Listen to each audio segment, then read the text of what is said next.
Merci à tous d'être là aujourd'hui. Et je vois qu'il y a des profils assez variés.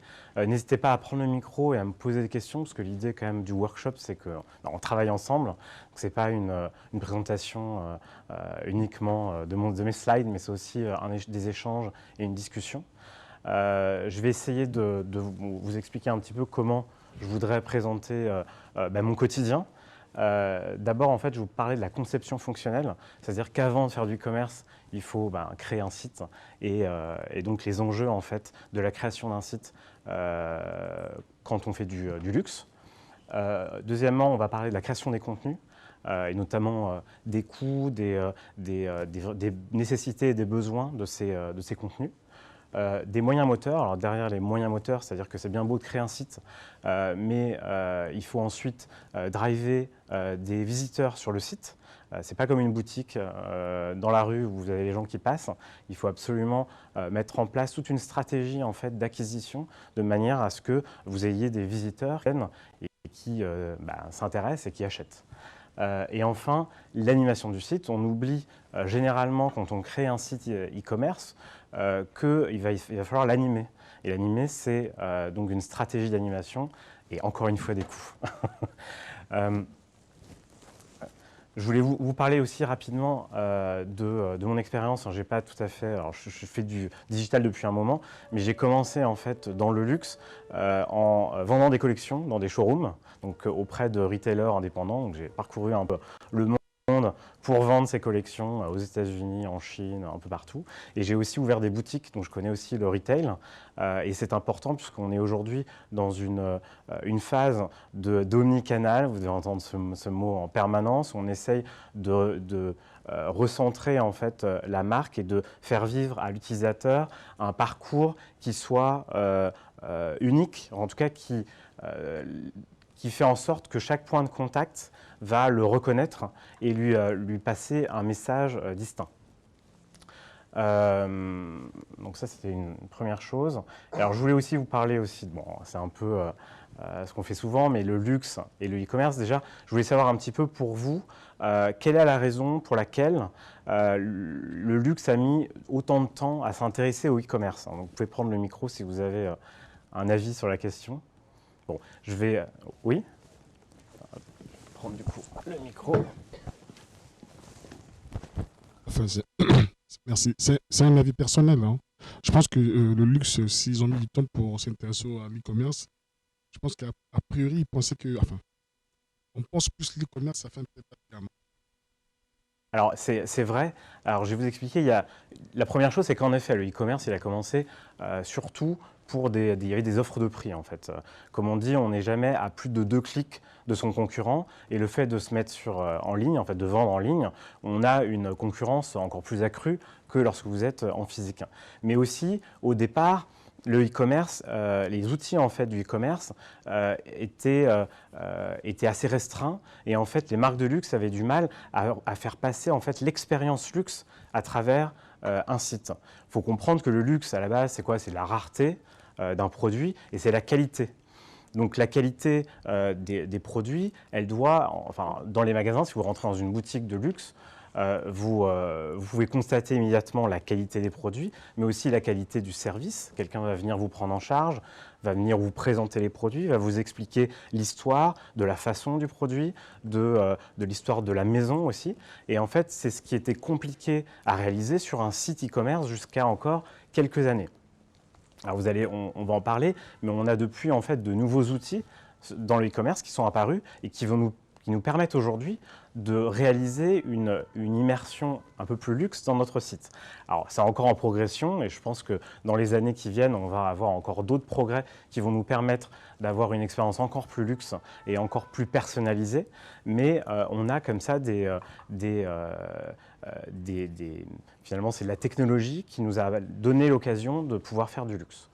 Et alors la deuxième question que j'ai pour vous, c'est quoi le e-commerce par rapport à un site normal? Qu'est-ce que c'est? Quelle est la différence entre un site web normal, vitrine, et un site e-commerce? Alors, oui. Le principe que sur un site marchand. Alors, c'est un site marchand. Et en fait, exactement. Et donc, la différence, elle est en général sur deux choses. C'est qu'elle intègre déjà un catalogue produit. Donc, je fais référence à la Redoute, hein, le vieux catalogue. Mais en fait, derrière, en fait, c'est un moteur. En fait, c'est pas juste un site, c'est un moteur e-commerce. C'est un moteur sur lequel on va référencer tous nos produits, toutes les descriptions. Et ensuite, c'est un moteur où on va permettre aussi l'achat. Donc, c'est-à-dire qu'on va avoir un tunnel d'achat, donc une caisse enregistreuse en fait. Donc, on a digitalisé en fait le magasin, c'est-à-dire les stocks et les moyens de paiement. C'est vraiment ça qui différencie d'un site web normal. Et tout ça, vous allez voir, ça implique des coûts et énormément de travail en amont, de manière à préparer tous ces éléments, tous ces contenus qu'on va mettre dans le site. Je vais commencer par vous expliquer un petit peu la conception fonctionnelle. Alors, je ne vais pas vous parler de la conception technique, parce que vous n'êtes pas des techniciens, vous n'êtes ni des développeurs front ou back, et ça ne va pas vous parler forcément. Mais par contre, je vais vous parler de la conception fonctionnelle.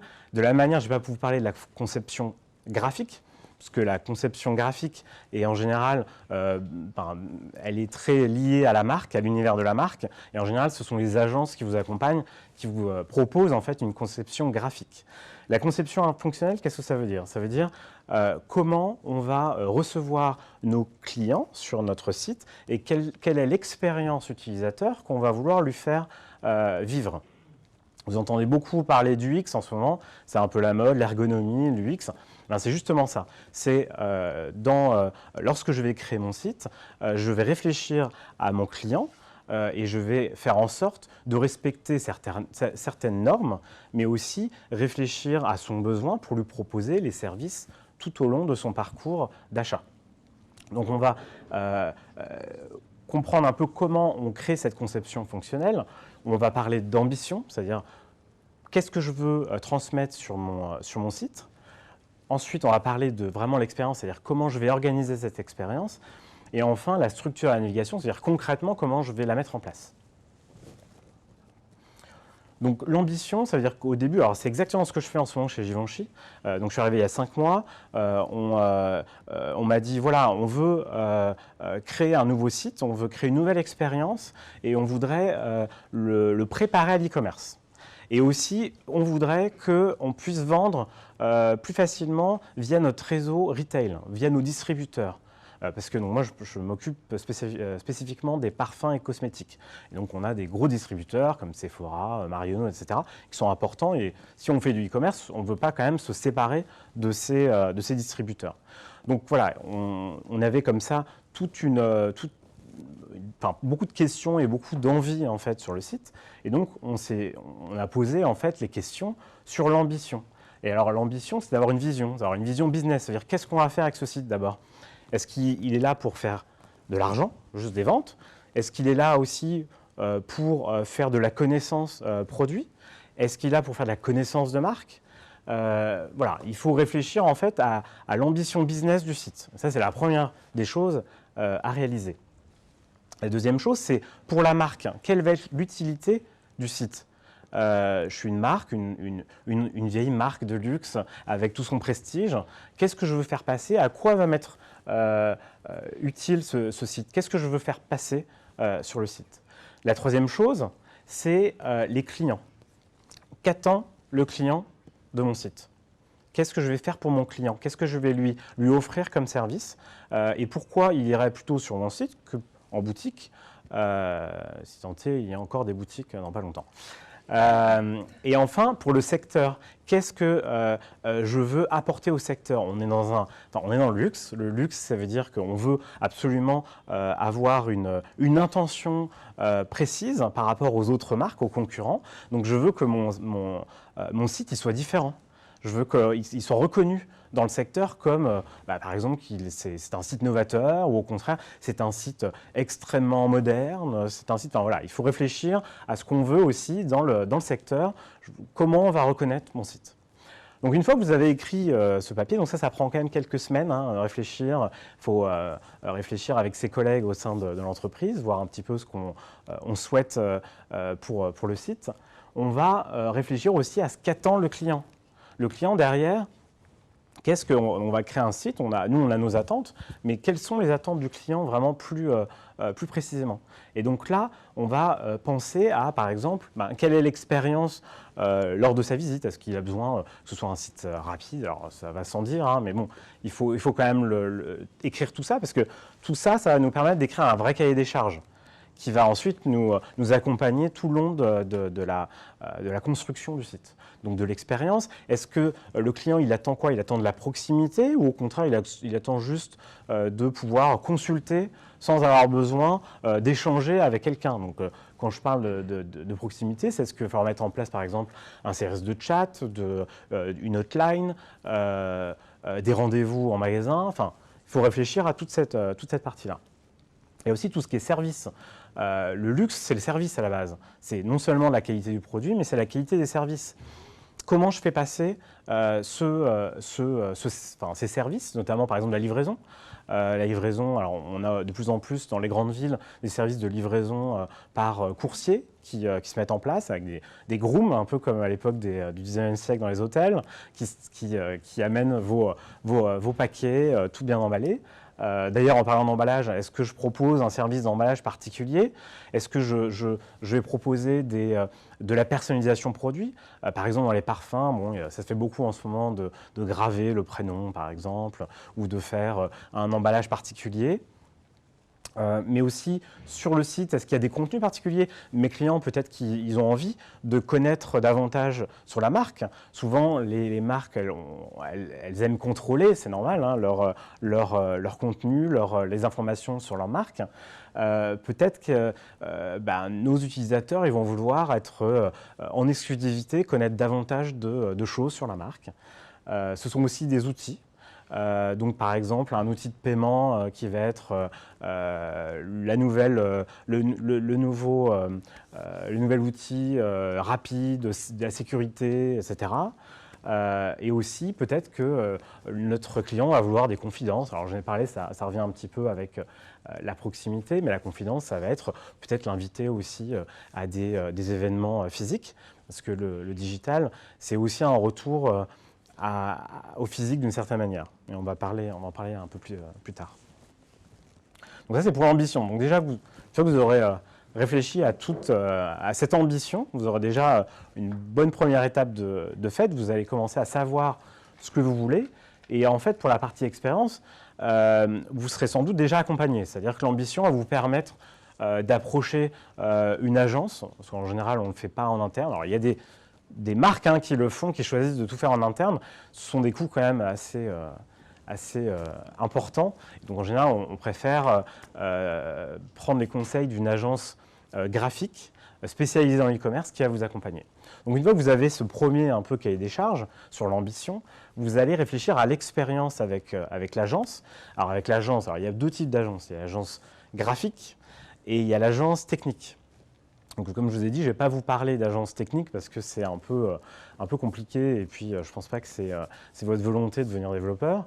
Mais ceci dit, c'est important dès la période de l'ambition de réfléchir à toutes les fonctionnalités et donc forcément la retranscription technique de ces fonctionnalités dès en amont.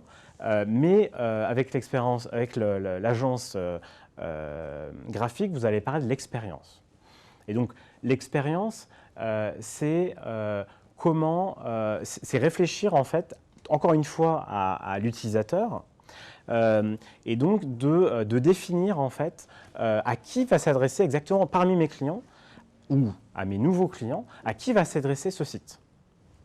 Donc, on va réfléchir, par exemple, alors ça, ce sont des exemples, est-ce qu'il va s'adresser à mes clients historiques?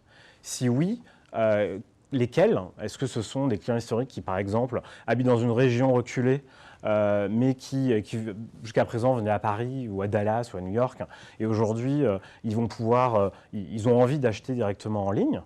Est-ce que ce sont des clients historiques qui veulent juste consulter, mais qui continueront à acheter en ligne?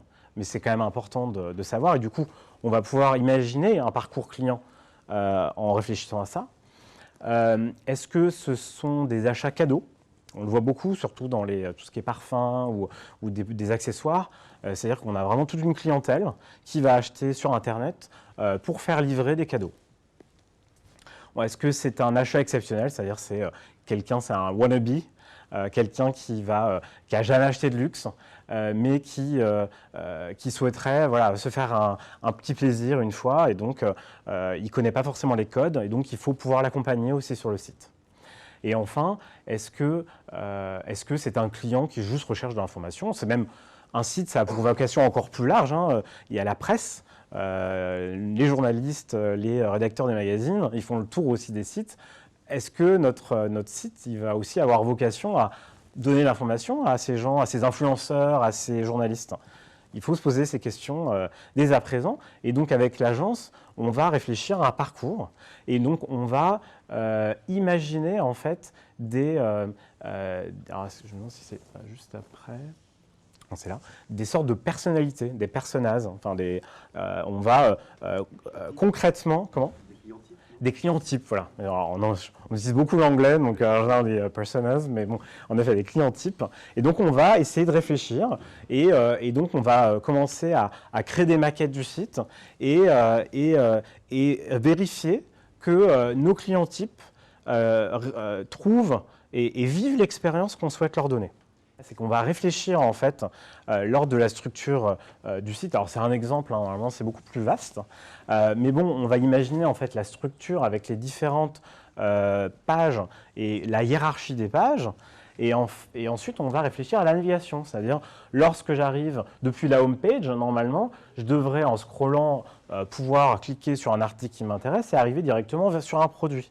Ou alors, lorsque je tape dans le search parce que je sais ce que je veux chercher, enfin ce que je viens chercher, par exemple un parfum ou un foulard, je le tape dans ma barre de recherche et du coup je vais avoir un résultat, je vais pouvoir le filtrer et je vais arriver sur ma page produit. Ou alors je vais aller dans la navigation, vous savez, il y a de plus en plus de drop-down, les menus là, vous passez votre curseur, il y a un menu qui descend, vous avez le choix en fait entre plein de produits. Donc vous pouvez directement aller soit sur ce qu'on appelle les pages catégories, donc c'est à ces niveaux-là, où là, on va vous proposer plusieurs produits, ou alors directement vers le produit, c'est ces pages-là.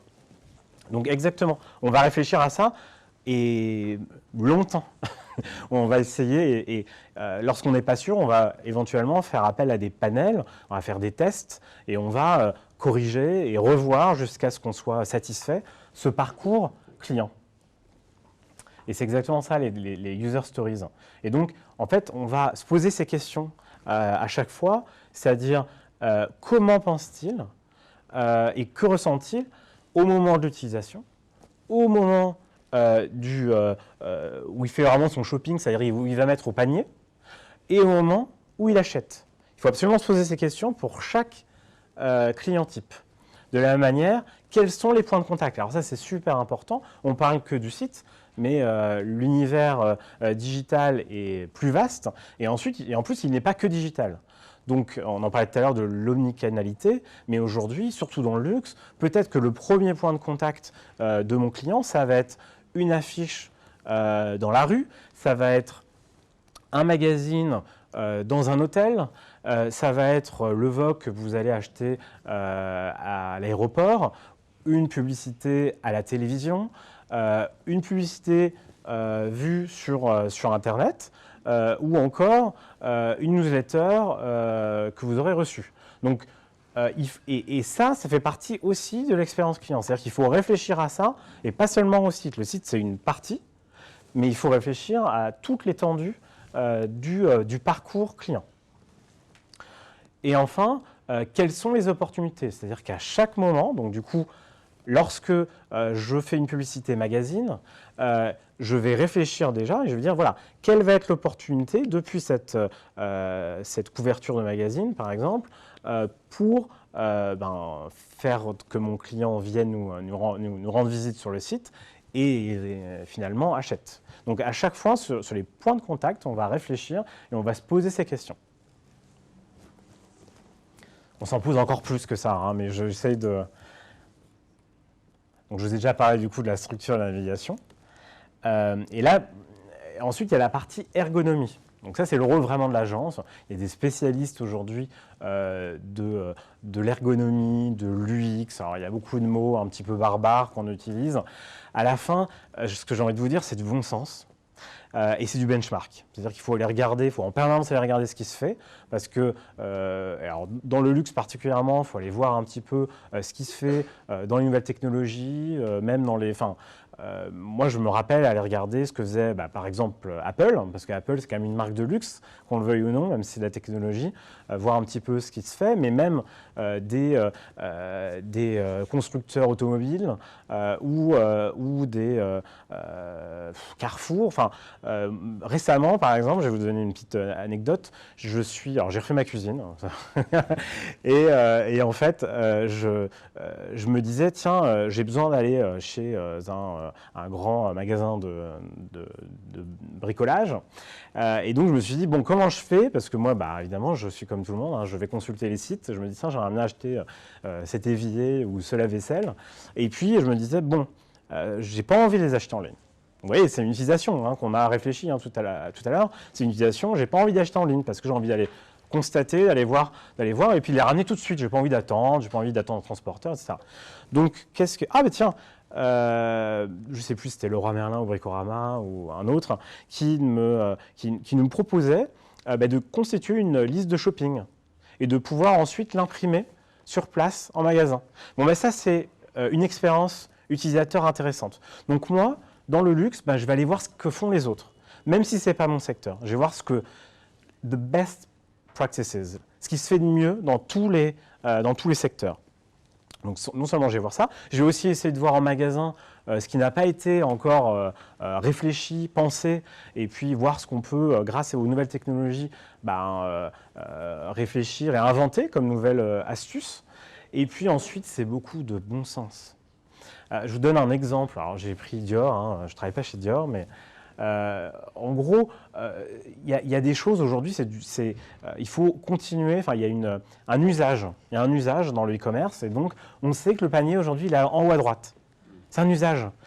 Les premiers qui ont créé un panier, ils l'ont mis en haut à droite, et maintenant il est en haut à droite. Bon, c'est pas exactement vrai, il y a eu quand même des études faites derrière, mais aujourd'hui, il y a un usage, il est en haut à droite, et tout le monde sait qu'il est en haut à droite. Si vous allez le mettre en bas à gauche, il y a de fortes chances que vous ne convertissiez pas vraiment, ou qu'on se dise, tiens, est-ce qu'il est vraiment e-commerce?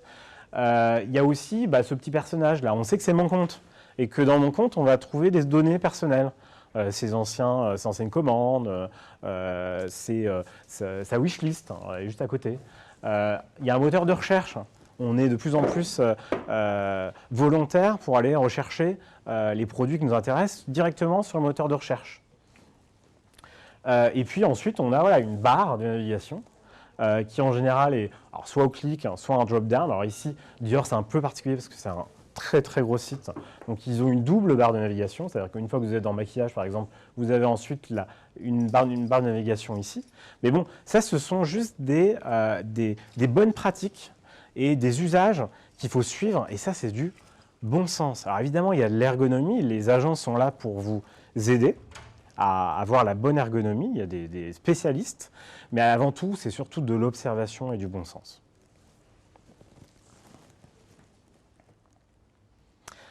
Alors maintenant qu'on a créé notre site, alors évidemment, il y a toute la partie back-office, c'est-à-dire qu'il va falloir constituer un vrai catalogue, c'est-à-dire, vous imaginez, vous voyez, le catalogue de la Redoute, c'est une blague, alors c'est pas du luxe, mais concrètement, c'est un catalogue. Derrière, nous, dans le back-office, donc c'est-à-dire dans la partie qui est immergée derrière le site, on va comme ça rentrer tous les produits, les images produits, les descriptifs produits, etc. Et du coup, on en vient à la création du contenu. C'est-à-dire qu'un site, c'est très bien, c'est une structure, mais ensuite, il y a énormément de pages. Vous en avez vu juste, je vous ai montré une petite arborescence, mais il faut imaginer que pour chaque produit, vous allez avoir comme ça donc une home page avec toujours des informations, des images dessus, des pages catégories, donc c'est-à-dire aussi des miniatures de produits, et enfin toutes les pages produits, on va avoir les différents packshots, ce qu'on appelle les packshots des produits. Vous allez avoir des descriptions courtes, descriptions longues. En plus, on a des normes internationales, parce que là, je vous parle d'un site, mais il faut imaginer que moi, par exemple, Givenchy, c'est mondial, donc il faut qu'on travaille sur multi-sites, c'est-à-dire qu'on a un back-office, donc une structure centrale, mais ensuite, on a des versions par langue, mais pas seulement. Ça serait trop simple. On a aussi par catalogue. Je vous parlais tout à l'heure de catalogue. Moi, je veux que mes clients belges francophones, ils aient le catalogue qui soit accessible sur leur marché. Et ce n'est pas forcément même que les Suisses francophones ou les Français ou les Canadiens francophones. Donc, il va falloir, comme ça, démultiplier les sites. Et pour chaque site, finalement, il va peut-être y avoir... Alors, en général, on essaye d'avoir des contenus quand même qu'on partage, de manière à ce que ça ne coûte pas trop cher. Mais régulièrement, notamment pour la Chine, moi je travaille beaucoup avec la Chine, il faut des contenus particuliers. Donc il faut encore en créer. Donc ça, c'est un sujet très important, les contenus. Et donc, je vais vous en parler. Et en plus, il y a les contenus du site et les contenus d'animation autour du site. Donc on va les voir après. Donc dans un premier temps, les contenus du site, alors déjà il y a les maquettes, tout ce qu'on a fait tout à l'heure, les petits boutons du menu, etc. Tout ça, mine de rien, c'est énormément de contenu. Donc il faut y réfléchir et en plus c'est hyper important parce qu'il faut que tout le monde comprenne et dans toutes les langues. Donc c'est beaucoup de tests et beaucoup d'interrogations sur ces contenus de maquettes. On fait en général ce qu'on appelle un master text, donc c'est un immense tableur dans lequel on va, page par page, indiquer tous la structure en fait, textuelle, mais aussi les liens, ce qu'on appelle les CTA, les Call to Action, donc les boutons, et puis aussi les titres, les images, on va mettre les références des images qu'on souhaite mettre là, etc. Donc c'est un gros travail pour chaque site, chaque version. Et ensuite, il y a les traductions. Parce qu'une fois que vous avez fait en français, par exemple, alors, de manière générale, LVMH, on travaille d'abord en français, mais j'ai envie de dire, ça dépend en fait. Anglais, français, c'est un peu, souvent on les fait en parallèle. Et ensuite, il va falloir traduire en italien, en mandarin simplifié, en mandarin traditionnel, en espagnol d'Amérique latine, en espagnol d'Espagne, en français canadien. Et enfin, on n'imagine pas, mais il y a autant de versions que de langues, et même presque dialecte, j'ai envie de dire, de différence entre du belge et du français. Ensuite, il y a toute la partie contenu de marque, c'est-à-dire que vous avez un historique, vous avez pas mal de choses que vous souhaitez mettre en avant sur le site, sur votre histoire. Donc, vous allez mettre en avant la photo du fondateur, les images des produits cultes de la marque, etc. Donc, il y a tout ce travail en fait de rédaction de l'histoire et aussi d'iconographie derrière à créer. Et enfin, donc le plus important, c'est notre catalogue, j'en reviens là, où là, il va falloir créer tout le contenu produit. Et alors, dans le luxe, vu qu'on souhaite faire vivre une expérience, on ne va pas s'arrêter à quelques photos et un petit descriptif. On va essayer de faire vivre une expérience à nos utilisateurs, et donc on va rajouter alors, je vous ai dit ici, c'est pareil, il y a tout ce qui est prix et stock, etc. Mais en fait, ici, autre contenu de la page produit, c'est qu'on va par exemple proposer des tutos, on va proposer des looks. Vous êtes dans le prêt-à-porter par exemple, vous n'avez pas juste vendre une robe, par exemple, vous allez aussi montrer comment on doit la porter, avec quoi, avec quel autre produit. Donc vous allez essayer comme ça de pousser et de créer des contenus qui vont inciter aussi le client à acheter. Donc, clairement, le fait de montrer des looks entiers, de dire voilà, cette robe-là, il faut la porter de telle manière, etc., dans telle circonstance, c'est important. Par exemple, les Chinois, c'est important de leur préciser à quel moment, à quelle occasion, apporter tel vêtement ou tel maquillage, c'est important de leur apporter ces informations-là. Donc aujourd'hui, on se retrouve avec des pages produits très longues, et tant mieux, parce qu'on est tous sur mobile aujourd'hui. Donc on scrolle, vous voyez, toutes les générations Y et après, qui scrollent sur leur mobile, ben, c'est parce qu'on aime avoir du contenu et on les lit et ce n'est pas un problème d'en avoir de plus en plus. Voilà. Ah oui, je vous ai mis quelques mots barbares ici. PIM et DAM. Alors PIM, c'est Product Information Management et DAM, c'est Data, je ne sais plus exactement d'ailleurs la signification. De toute façon, c'est en train de se coupler de plus en plus et on appelle ça un PAM bientôt. Donc ça, c'est les nouveaux. En gros, un PIM, c'est un outil dans lequel vous allez gérer tous vos contenus. Parce que vous imaginez bien, on a parlé non seulement de notre catalogue, hein, très long, avec tous les descriptifs, etc., et en plus des versions langues. Vous imaginez bien que faire ça sur un fichier Excel, c'est un petit peu compliqué, c'est surtout très risqué. Donc il y a des outils aujourd'hui qui existent pour aider et faciliter la gestion de ces contenus. Et je vous invite aujourd'hui, il y a des PIM qui ne sont pas trop chers. Et voilà, si vous pensez à mettre en place, à créer un site, réfléchissez au PIM. Vous me remercierez. Ensuite, il y a tout ce qui est contenu d'animation, parce qu'il n'y a pas que le site, encore une fois. Le site, ça rentre dans un écosystème digital beaucoup plus large. Donc du coup, on va, comment dire, dans la vie d'une marque, il y a la vie en fait la même que la vôtre, c'est-à-dire qu'on a Noël, la Saint-Valentin, la fête des mères, etc. Donc il va falloir réfléchir en fait à ces occasions-là.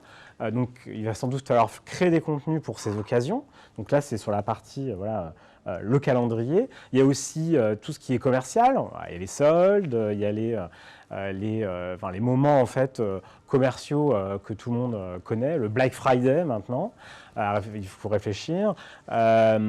Et aussi, du coup, aussi les lancements de nouveaux produits tous les ans. Alors, quand c'est du prêt-à-porter, c'est le lancement des collections, donc c'est assez calé, rodé, on sait, hein, la collection, c'est en ce moment d'ailleurs, la Fashion Week commence. Mais autrement, quand vous lancez un nouveau parfum, il faut réfléchir. Donc tout ça, à chaque fois, ce sont des contenus supplémentaires qu'il va falloir créer. Et en plus, la manière de les créer, c'est qu'il faut penser donc d'abord au calendrier et ensuite au support et à la forme qu'auront ces contenus. C'est-à-dire, par exemple, je sors un produit, je lance un nouveau parfum. Bon, très bien, je lance un nouveau parfum, donc je vais avoir besoin de contenu pour mettre sur mon site, mais je vais aussi en avoir besoin pour mettre sur ma homepage, parce que j'ai envie de pousser mon nouveau produit dès qu'un visiteur arrive sur ma homepage. Je vais aussi vouloir peut-être faire un post Facebook, donc il faut que je crée en amont quand même ce format. Je vais vouloir faire peut-être de la pub, etc., etc. Donc tout ça, il faut imaginer que tous les contenus qu'il va falloir créer pour chaque occasion, pour créer cette animation. Et là, je vous ai donné un petit peu les différents types de contenus, hein, que ce soit des articles, des vidéos, de plus en plus de vidéos. D'ailleurs, on le voit ici. Et puis, voilà, des photos et produits. Voilà. Alors, je vous donne quelques exemples. Alors, par exemple, chez Givenchy, on vient de lancer le nouveau Gentleman, donc qui est un parfum masculin. Ça faisait assez longtemps qu'on n'avait pas lancé de parfum masculin. Et donc, par exemple, on a dû du coup créer des images et des formats pour la homepage. Bon, alors encore une fois, on va changer le site. Hein. Là, c'est l'ancien. Et donc, aussi pour les pages produits. Sur notre page Facebook, sur notre Instagram, il a fallu créer plein d'animations qu'on a postées au fil de l'eau. Sur YouTube, qu'est-ce que j'ai d'autre ? Ça, c'est sur la partie vraiment réseaux sociaux et sites. Mais ensuite, il y a aussi sur la partie publicité. Donc, je vais créer plein de formats que je vais pouvoir pousser en display ou alors faire une cover sur Vogue.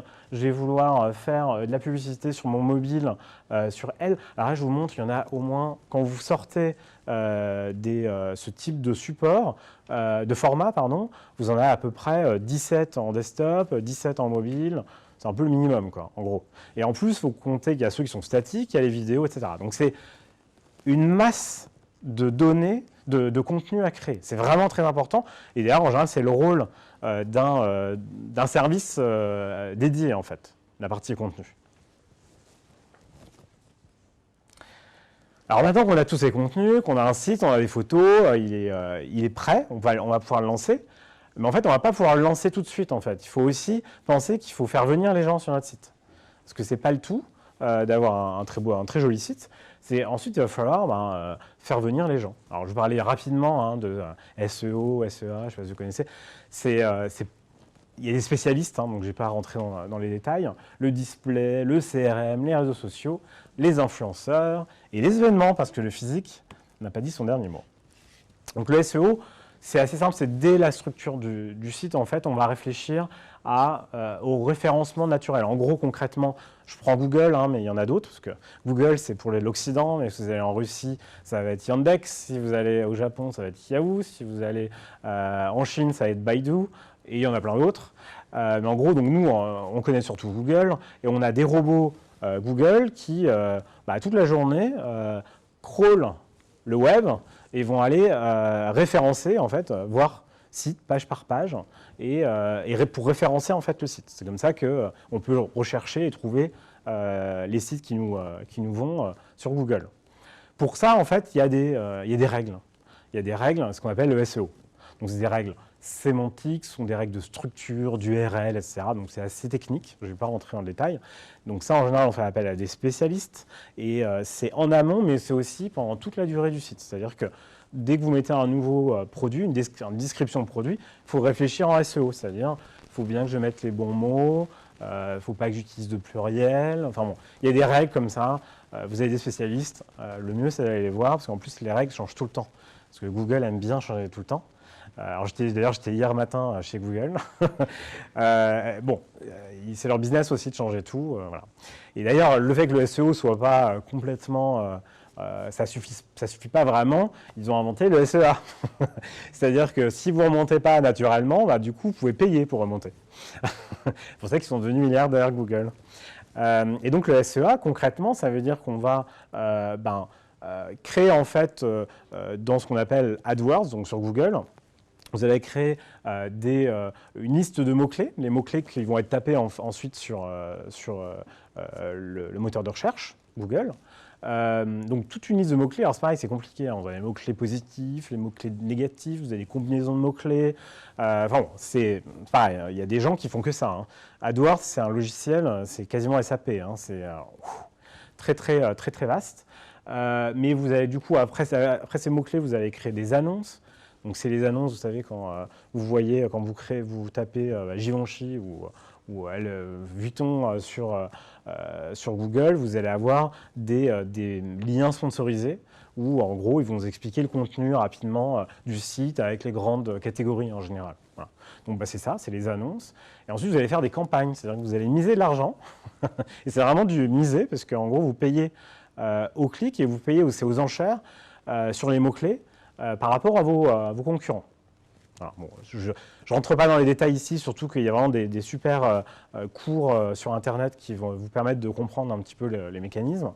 Et puis ensuite, il y a le retargeting, parce qu'une fois en fait, votre client est venu, si jamais il recherche sur Google, 3 jours après, il est parti, il recherche, il dit « Tiens, ce parfum là, c'était trop bien », mais il ne va pas aller directement sur Givenchy, il se dit « Tiens, je vais refaire payer ». Il ne se dit pas ça, mais il se dit « Tiens, je vais aller sur Google, c'est plus simple, je vais retaper mes mots-clés que j'ai déjà tapés la dernière fois pour retrouver mon site ».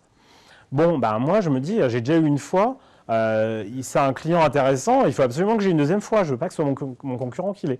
Donc là, je mets en place du retargeting, ce qu'on appelle, c'est-à-dire que je vais miser davantage, je vais dire, je suis prêt à payer 3 fois plus pour avoir ce client-là, et donc je mets en place ce type de retargeting. Alors, retargeting, vous allez le voir un peu partout, parce qu'on essaye, une fois qu'ils sont venus, nos clients, on essaie de les avoir, de les garder.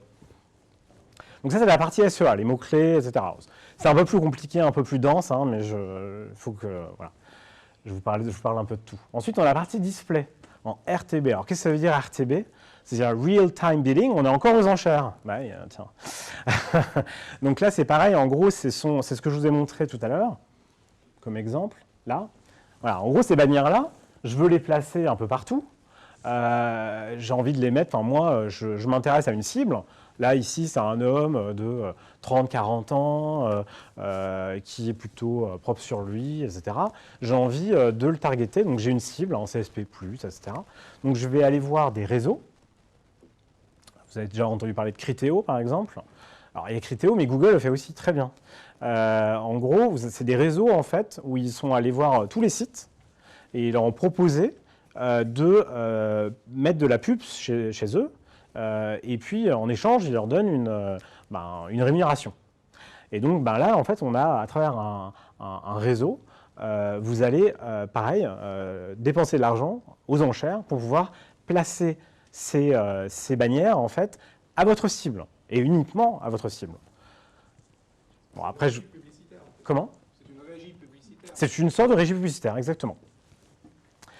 Voilà. Ensuite, vous avez le CRM, parce que c'est pareil.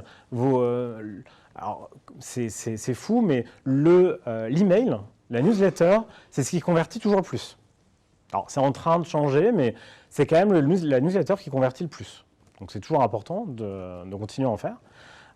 Et donc, il faut une stratégie pour embaser des contacts, c'est-à-dire constituer une base de données de prospects et de clients qu'on va pouvoir régulièrement, auxquels on va pouvoir proposer régulièrement des offres, des informations, des exclusivités à travers du coup des newsletters. Mais c'est pareil, on ne va pas juste balancer comme avant, tiens, toutes les semaines je t'envoie ma newsletter, peu importe qui tu es.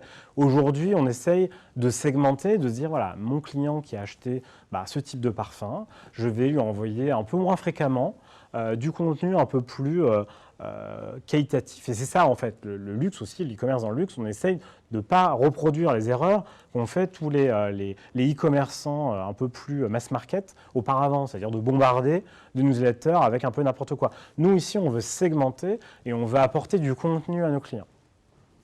Donc, on va proposer, donc on va faire des scénarios de trigger marketing. Alors ça, c'est tout simplement quand vous arrivez sur le site, vous mettez par exemple un produit au panier. Si jamais vous partez sans l'avoir acheté, on va peut-être, d'ici une semaine, vous envoyer un petit mail en disant « Ah, on a constaté que vous avez mis ce produit-là au panier, et donc on va parler un petit peu du produit, il est super, et puis on va essayer de le faire revenir en fait sur le site. » Voilà, c'est un exemple. Donc le CRM, c'est très important, et en plus, ça nous permet de connaître nos clients davantage en fait, parce qu'on les suit.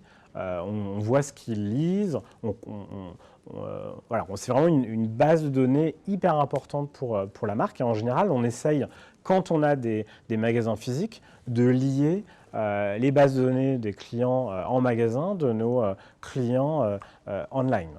Ce qu'on essaye de faire, c'est assez compliqué à réaliser, mais c'est un peu la stratégie de beaucoup de marques actuellement. Il y a évidemment tout ce qui est réseaux sociaux. Alors, contrairement à ce qu'on peut penser, les réseaux sociaux en e-commerce se convertissent très très peu. C'est environ entre 1 et 3% seulement. Donc c'est très bien, tout le monde en fait, on dépense beaucoup d'argent parce que c'est l'image de marque, c'est très important malgré tout. Aujourd'hui, Facebook, c'est devenu un vrai canal d'information. On regarde Facebook pour connaître l'actualité. Donc c'est important d'être présent là-dessus. C'est important d'être sur des réseaux comme Instagram parce que c'est beaucoup d'images, c'est de l'image de qualité, donc c'est important pour la marque. Mais d'un point de vue conversion e-commerce, faire du chiffre, c'est pas ce qui fonctionne le plus. Alors, vous allez prendre le micro si vous avez une question.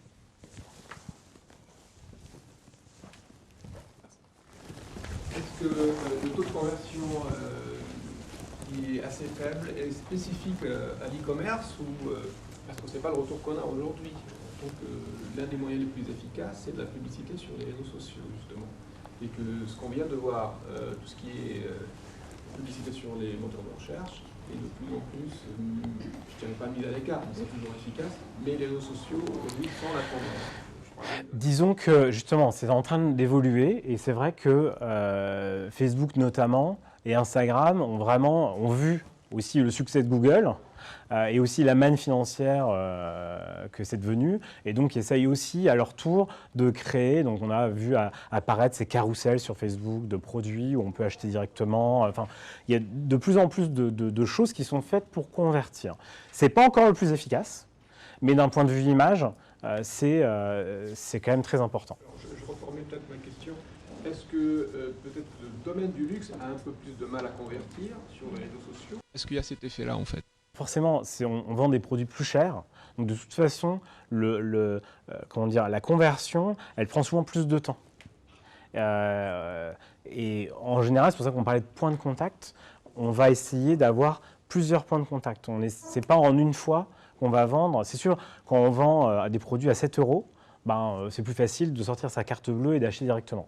Quand on vend des produits à 300 €, à 1000 €, on considère davantage. Et donc, en général, on a besoin de se voir, de rencontrer notre client sur différents points de contact. Donc, je vous disais tout à l'heure, ça va être sur de la presse papier, ça va être sur du réseau social, donc sur Instagram, ça va être à travers de la publicité display, etc. Donc, c'est en effet le taux de conversion, mais je vais vous dire, moi je travaille chez Le Boutin, le taux de conversion est très bon. Enfin, tout dépend aussi des produits, des marques, c'est assez... Enfin, et même dans le mass market, il y a des taux de conversion qui sont très faibles aussi. Alors, les réseaux sociaux, les influenceurs, j'essaie de voir quelle heure il est, parce que 9h32, bon, je me dépêche. Les influenceurs, ça c'est de plus en plus important. Surtout dans le domaine de la beauté. Alors moi, je vois, vu que je suis chez Givenchy Beauty, les influenceurs ont un rôle primordial avec l'avènement de YouTube, notamment. Il y a de plus en plus de chaînes et d'influenceurs qui vont, qui sont incontournables pour vendre notre produit, en fait, tout simplement. Ils sont devenus incontournables. C'est-à-dire que c'était pas comme il y a encore 10 ans, où vous avez des blogueurs, c'était sympa, ça faisait du contenu, etc. Aujourd'hui, on a besoin des influenceurs. Et donc, l'idée des influenceurs, c'est qu'on va créer aussi du contenu avec eux. On va les inviter, ils vont créer en fait des contenus qu'on va pouvoir nous reposter. Donc, eux, ils vont les reposter sur leurs réseaux sociaux, mais nous, on va pouvoir aussi soit mettre des commentaires, soit les reposter, etc. Donc ça, c'est très important aussi pour driver des visites sur le site. Et enfin, les événements, on n'y pense pas trop, mais les événements, c'est encore intéressant. Je ne sais pas si vous avez vu pour la Fashion Week, là, alors c'est tous les ans, il y a Vogue qui organise la nuit, alors je ne sais plus comment ils appellent ça, la Vogue Night, ou un truc comme ça, ou Fashion Night, je ne sais plus exactement. Et en gros, c'est dans le Marais, avant c'était dans d'autres quartiers de Paris. Les magasins ouvrent toute une soirée jusqu'à 11h, minuit, ils offrent l'apéritif. Et donc, les marques vont inviter leurs clients à venir ce soir-là. Et c'est organisé par Vogue, il y a des événements dehors, etc. Les événements fonctionnent. C'est un moment en plus super, on va pouvoir montrer les produits en physique, on va aussi pouvoir prendre des données. Donc tout à l'heure je parlais de base de données, c'est important d'en baser. Donc les événements continuent, restent très importants. Et surtout dans le luxe. Et dans le luxe, on aime inviter en boutique, à voir les produits. On aime organiser des petits fashion shows, des trunk shows, ce qu'on appelle. Et il y a une vraie culture, surtout en Asie et aux États-Unis, de ces événements particuliers avec nos clients du web. C'est-à-dire qu'on les invite sur place et souvent on essaie de faire des petites surprises. On invite aussi des influenceurs ou des gens intéressants. Et puis aussi, pour eux, ça leur permet de faire du réseau aussi. Donc les événements, c'est très important, surtout dans le luxe. Et alors, je finis par l'animation de vie. Donc maintenant, on a drivé des gens sur le site. Mais il faut, pour que les gens reviennent encore, il faut animer notre site. Et alors, c'est vrai ici, mais c'est vrai pour tous les KPIs. Donc en gros, c'est mesurer et déterminer des critères en fait, de mesure sur notre site, c'est très important. Ça va être, alors, de manière générale, donc je vais... Est-ce que je les ai mis là? Oui, en gros, forcément, on a la partie chiffre d'affaires. C'est basique, hein, mais bon, il faut quand même regarder si on a un chiffre d'affaires qui croît. Le nombre de visiteurs uniques. On va regarder le taux de conversion. Ça, c'est tous les matins. La première chose que je fais, c'est un centre de profit, un site e-commerce, au même titre que n'importe quel magasin. Donc tous les matins, je regardais si la journée de la veille et si mes objectifs sont bons. Et puis, du coup, je regarde ces critères-là. Donc le taux de conversion, c'est important. Le taux de rebond, vous savez ce que c'est le taux de rebond? Ce sont les personnes en fait, qui arrivent directement sur le site, qui arrivent sur le site et qui repartent directement. Donc c'est-à-dire que ce ne sont pas des gens vraiment intéressés. Et le taux de rebond, si j'ai un taux de rebond très élevé, ça veut dire qu'il y a un problème. C'est-à-dire que j'ai mal ciblé mes campagnes de publicité, j'ai une page d'accueil qui fonctionne mal ou qui n'est pas intéressante, de landing page plutôt. Donc ça, le taux de rebond, c'est vraiment l'un des indicateurs aussi très importants. Ensuite, on a tout ce qui est ROI. Quand je fais une campagne, je vais essayer de voir le retour sur investissement, c'est-à-dire j'ai payé tant pour faire cette campagne, combien ça a généré de revenus.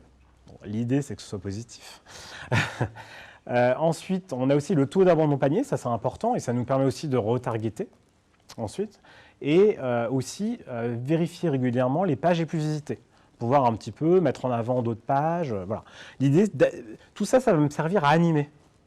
Quand je sais ça, quand je connais tout ça, je vais me dire, tiens, je vais essayer d'augmenter mon taux de conversion en mettant peut-être un peu plus de produits directement sur ma homepage.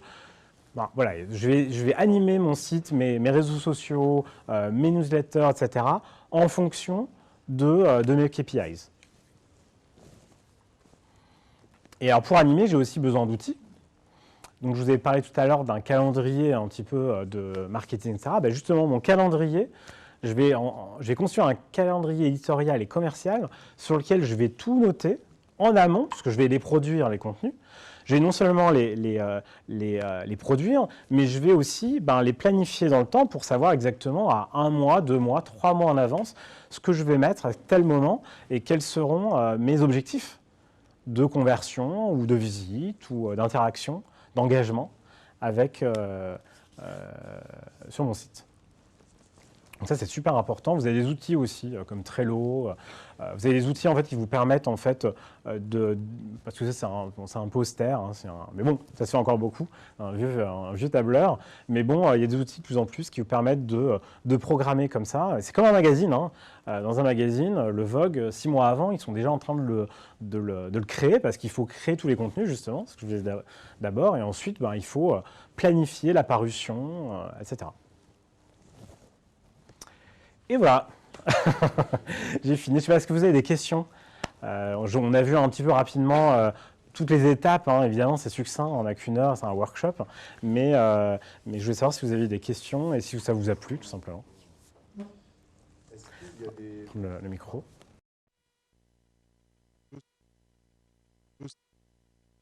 chose qui va avoir une différence par rapport aux produits que l'on vend. Savoir, est-ce que dans le luxe, le client va permettre aussi d'être un petit peu plus, on va dire, latent que par exemple sur un site tel que Amazon ou Le Bon Coin, où là, à la limite, on peut même avoir, on va dire, de l'achat non prévu. Très Le temps de latence. C'est très important et pour l'instant, je dois avouer que dans le luxe, on n'est pas encore assez bon. Les meilleurs, hein, les best in class dans le secteur du e-commerce, c'est clairement les Amazon, tous les pure players. Et clairement, c'est un vrai enjeu. C'est-à-dire que la vitesse du site, surtout qu'on est de plus en plus mobile, et nous on est mobile, mais imaginez en Chine, les gens n'ont pas d'ordinateur, ils sont que mobiles, quasiment. Donc il faut absolument que le réseau soit bon, évidemment, ça compte aussi, mais ensuite qu'on ait mis en place derrière tout ce qui est possible de faire pour que nos pages se chargent très vite. En gros, normalement, il faudrait que ce soit 3-4 secondes pour chaque page. Honnêtement, ce qu'on voit souvent, c'est plutôt un peu plus de 7 secondes. Donc c'est beaucoup, et surtout sur les nouvelles générations. Alors, ça dépend des pages aussi. Mais bon, évidemment, une homepage en général se charge super rapidement, mais les pages produits un peu plus lentement. Bon. Mais concrètement, il y a un vrai focus là-dessus, et les marques de luxe sont vraiment, savent que c'est important, surtout sur les générations Y, Z, etc., qui elles ont un besoin d'immédiateté très important. Et c'est vrai aussi pour les requêtes. Les requêtes, le search, c'est important que le moteur fonctionne très bien, très rapidement, qu'on trouve exactement. Ça fait partie des choses très importantes. Il y a des choses, en gros, le luxe, l'avantage, c'est qu'en général, il y a plus de moyens, et donc on peut se permettre d'intégrer de nouvelles technologies. Par exemple, aujourd'hui, la recommandation personnalisée est quelque chose qu'on introduit de plus en plus, c'est-à-dire que par rapport à un utilisateur, donc je vous rappelle, vous utilisez un navigateur qui va être Safari ou Chrome. Le navigateur, il sait qui vous êtes. Hein. Vous êtes une femme, un homme, quel âge vous avez, ce que vous aimez dans la vie, combien vous gagnez à peu près, etc. Donc ça, malheureusement, c'est comme ça. Donc nous, on a ces informations-là aussi. Donc du coup, par rapport à votre segmentation, on va pouvoir vous faire vivre une expérience différente. Donc c'est-à-dire, on sait que vous êtes une femme, on va vous remonter des produits qui vous correspondent dans la navigation ou dans les recommandations produits, etc. Donc ça, ce sont des choses, des technologies qui coûtent cher et que le luxe met en place. Parce que justement, on essaye de faire, de reproduire en fait ce qui existe en boutique, c'est-à-dire le fait de connaître son client et de l'identifier, de lui dire, moi, cette personne-là, elle a telle morphologie, c'est une femme, un homme, je vais lui proposer tel produit. On essaye de reproduire ça dans le luxe. Et ça, ce sont en plus des technologies qui coûtent cher et que alors, les pure players, malheureusement, ils sont toujours un peu enfin, les Amazon, etc., c'est quasiment eux qui inventent tout ça. Donc, on suit encore un peu. Et puis ensuite, ce sont les services. Et ça, pour le coup, les services, on est les seuls à pouvoir avoir ça, c'est-à-dire un service clientèle, chat au téléphone d'une qualité exceptionnelle, le fait de pouvoir être livré dans la journée même, si vous êtes dans des grandes villes, par un coursier, le fait d'avoir des produits personnalisés, de mettre en place des petites gammes de produits en exclusivité. Ça, ce sont des choses que le luxe fait. Et ensuite, c'est la qualité aussi des images. Quand vous arrivez sur un site de luxe, vous avez une qualité de contenu qui est en général supérieure à la qualité des autres sites. La CNIL ne nous empêche pas de concevoir ça, puisqu'on le fait de toute manière sans forcément avoir une base de données derrière. C'est-à-dire qu'on connaît nos clients, déjà parce que nous sommes des vieilles maisons, donc on connaît nos clients. On essaye d'appréhender les nouvelles générations actuellement, les millennials, pareil, on apprend à les connaître. Et au contraire, c'est le luxe aussi d'être identifié et de pouvoir avoir une prise de parole qui soit exclusivement pour vous. Donc c'est d'ailleurs vraiment le travail quotidien qu'on a, c'est-à-dire faire en sorte de proposer des produits, une expérience pour tel type de personnage. Pendant longtemps, on a eu les distributeurs et on a eu les marques. Aujourd'hui, finalement, les distributeurs dans le luxe sont en train de disparaître au profit de marques à part entière, quasiment. Enfin, si je vous parle de Colette, ou si je vous parle de 24 Sèvres, ou même d'autres magasins comme ça, multimarques, aujourd'hui, c'est plus juste des multimarques, c'est-à-dire qu'ils vont vous apporter une sélection. Vous savez que quand vous allez aller chez eux, vous allez avoir une sélection extrêmement pointue de produits. Donc ces univers et ces sites e-commerce sont utiles aussi pour promouvoir nos produits dans une sélection, dans un univers. Et à côté de ça, on a de plus en plus de marques, les marques doivent avoir leur site aussi parce qu'il y a quelque chose qui est en train de se passer, qu'on ne voit pas, qui va arriver, mais c'est que les magasins, notamment les distributeurs physiques, sont en train de disparaître. Aux États-Unis, on pense qu'un quart, voire un tiers des malls, des shopping malls, donc des centres commerciaux, vont disparaître dans les 5 prochaines années. Donc, s'il n'y a plus de distribution physique, il faut qu'on ait une distribution par ailleurs. Et donc, on la crée. Voilà.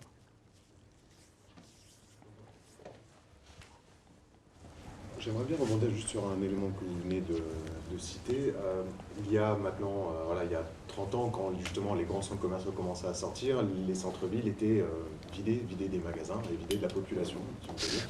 Au profit justement des centres commerciaux qui sont en train de fermer, est-ce qu'en gros on peut considérer que l'intégralité des personnes qui seraient allées en centre commercial sont aujourd'hui sur du mobile et exclusivement du mobile? Ça serait injuste de dire que c'est que ça, mais c'est vrai. Alors, tout le monde aujourd'hui, même si vous n'achetez pas en ligne, vous allez vous allez sur le site pour comprendre qui est cette marque-là et essayer d'avoir des explications sur le produit. Donc, les sites ont aujourd'hui remplacé, d'une certaine manière, une partie des magasins. Mais ce qu'on essaye de faire, c'est de créer d'autres magasins physiques où on va créer aussi de l'expérience. Donc, on a créé l'expérience sur le site. Maintenant, on essaye de créer de nouveaux magasins physiques où on va avoir une expérience. Donc, c'est un peu le futur. Et ça, c'est pas que dans le luxe. C'est dans tous les secteurs. Voilà. Est-ce que ça vous a plu ? Bon, très bien. Merci beaucoup à vous. Ouais, merci. Bonne journée.